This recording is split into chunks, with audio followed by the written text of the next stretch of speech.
because I know that you are really high on Makai Lemon and I really like him. And the Rams connection. Well, former NFL GM and longtime TV guy Mike Mayock believes that Sean McVay would have a field day if they were able to land Lemon, adding that ASU's Jordan Tyson could be a great consolation prize. But here's the thing, Colin. Obviously, they've had 5 total picks. And really, besides Jared Verse, they hadn't had a first-round pick since 2016. So they don't pick in this round, let alone pick high in this round. Right. Their 2 best wide receivers over the McVay era are Puka, 5th-round pick. Pretty sure Cooper Kupp was a 3rd-round pick. He was. Part of having a McVay, a Ben Johnson, a Kyle Shanahan, I can find guys in the 2nd, 3rd round and turn them into stars.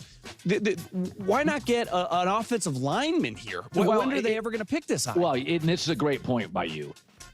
Puka, 5th round. Kyron Williams, 5th round.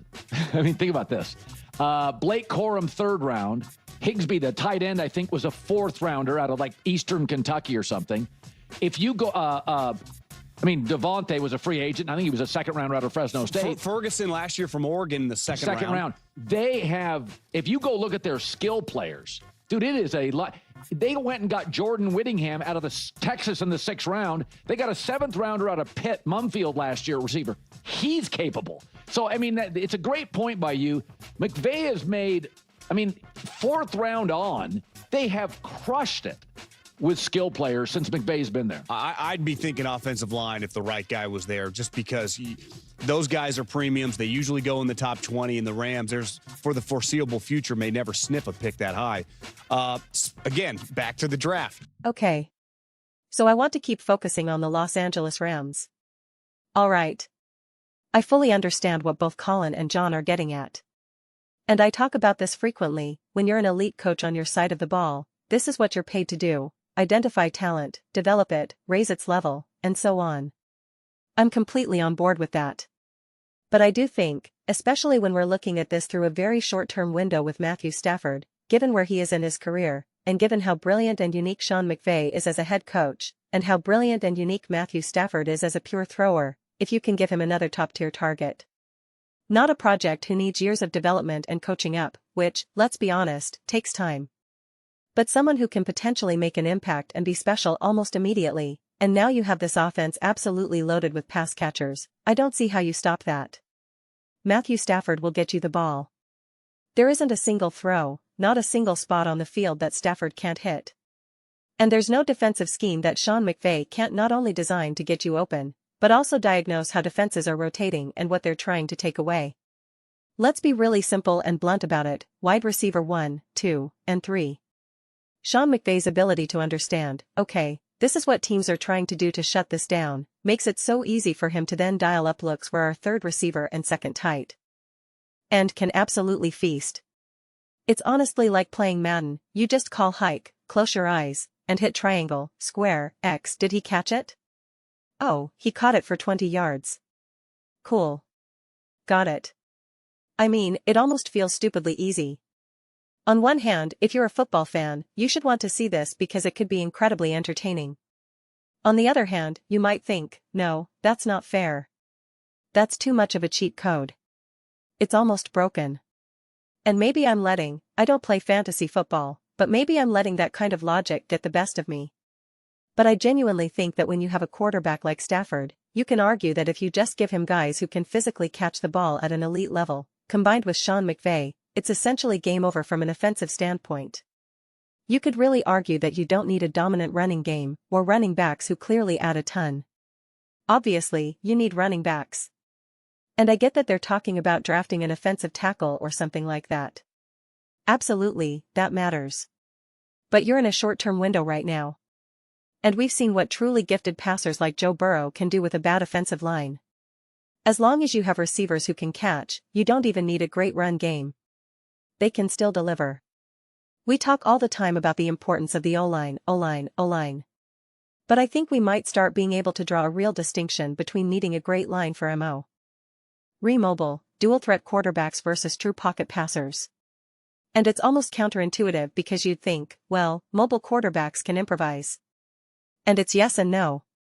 They rely on their athleticism to survive, but if you can almost forego having an elite O-line, as long as you have Davante Adams, as long as you have Puka Nacua, and you add a Makai Lemon, and you add 1 or 2 tight ends, you probably don't need that elite of a line.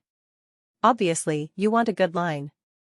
Obviously, there will be games or specific plays where you get blown up, especially with a less mobile quarterback like Matthew Stafford. No question. But you know what? With quarterbacks like him and a coach like Sean McVay, they're going to find ways to exploit you over and over and over again. And I wouldn't be surprised if that becomes a clearer dividing line we start to recognize. Because Mahomes, Josh Allen, Lamar Jackson, they're not as purely gifted in the passing sense as Matthew Stafford. That's not their primary operating mode. What Stafford does in that specific realm of quarterbacking is just so high, so through the roof. And again, you can't separate that from also having Sean McVay on the other side, feeding into each other, enhancing everything. In a lot of ways, I'd almost love to see them have a terrible O-line, not that I actually want them to have a terrible line, so understand what I mean. Give them a bad line, load up on receivers with Stafford and McVay, and I'm pretty confident it would still be elite, still through the roof. The run game would still be effective simply because the passing attack would be so insane. I think you'd have a ton of success. And I really think Joe Burrow highlighted that back in 2020. He had an absolutely horrendous offensive line, bottom of the NFL, a terrible defense, an inconsistent run game that was pretty much non-existent for the first 3 quarters of the season. And yet he was still absolutely balling out. If his defense hadn't been such a liability, they would have made the playoffs or been a major threat. It wasn't the O-line or the run game that held them back. It was that the defense was so horrendous. The guy was putting up 30-something points and still losing. So he wasn't the problem. The offense wasn't the problem. But then we see other situations where people say, Patrick Mahomes doesn't have a good enough O-line, or what do you expect Lamar to do without a good line, or Jalen Hurts' line is the issue. And it's like, well, they're not the pure passers that Matthew Stafford or Joe Burrow are. So that's why I understand wanting to draft a tackle. If you're looking long-term with a 23 or 24-year-old quarterback, trying to build something special for the next 3, 4, 5 years, sure, I get that. But you have Matthew Stafford right now. The absolute best-case scenario is what, 2 years? 3 years, maybe? Maybe only 1. And the Rams have a better feel for how long Stafford will truly be a Roo. And Stafford himself has the ultimate sense of that. But if it's truly a short-term window, I don't know, man. We talk all the time about how great it is that having an elite WR1 opens things up for the WR2, or how a great WR2 helps the WR1, or how a good tight end creates space for everyone.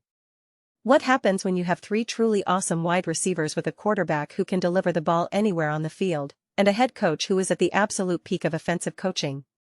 I don't think I'd be worried about many other things offensively after that.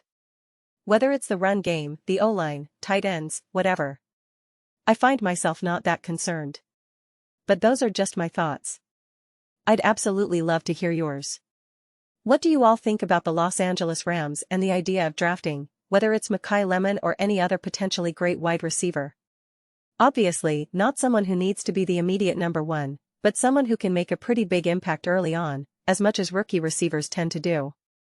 Although many receivers who go to teams and have good or decent rookie years are usually thrust into situations where they don't have a quarterback like Matthew Stafford, and they might have to be the main option. You're not Puka, you've got Davante. Makai Lemon might not feast in the traditional sense with 1,400 yards and 100 catches, but there will be plenty of targets for him to eat. There will be plenty of moments where he's open. And if he's not open, well, then it's Davante or Puka. I just don't know. Let me know your thoughts. I read every single comment. So whether you agree with me or disagree with me, either way, let's get into some discussions. Let's get into some debates. But ultimately, let's just have some fun. Please do consider subscribing. We're building an amazing community here, and I would absolutely love to see you be part of it. I want to build something that we all genuinely feel connected to. Something that we're really excited to be part of. I think we're well on our way to doing that. Please don't forget to give this video a thumbs up. It really does help with visibility and the algorithm. Thank you so much. See you next time.